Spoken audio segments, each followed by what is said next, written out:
കല്യാണം ശരിയാവും.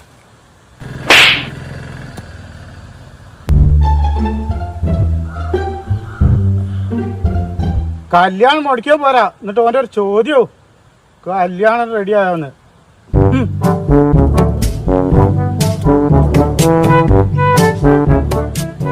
അല്ലടോ, ഇനിയിപ്പോ എന്തിനാ വന്ന് അടിച്ചത്? ഓനാ കുണ്ടൻ എന്തോ ഒരു സുഖേടാന്ന് പറഞ്ഞിട്ടല്ലേ കല്യാണം മുടക്കി, നമുക്ക് ഓർമ്മല്ലേ? എന്ത് സുഖേട്?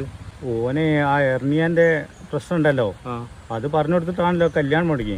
ഏട്ടാ, ഇനി ഇവര് ഓലോട് പറഞ്ഞ ഹെർണിയാന്നല്ല, ഓൻ വൈറലാണെന്നാണ് ഓൻ പറഞ്ഞത്. അപ്പൊ അത് രണ്ടും ഒന്നല്ലേ? എടാ പൊട്ട, അത് രണ്ടും ഒന്നല്ല. ഹെർണിയ എന്ന് പറഞ്ഞ ഒരു സൂക്കേടാണ്. മറ്റേത് വൈറൽ എന്ന് പറഞ്ഞാൽ ഓൻ പാട്ട് പാടിയിട്ട് ഫേമസ് ആയില്ലേനോ,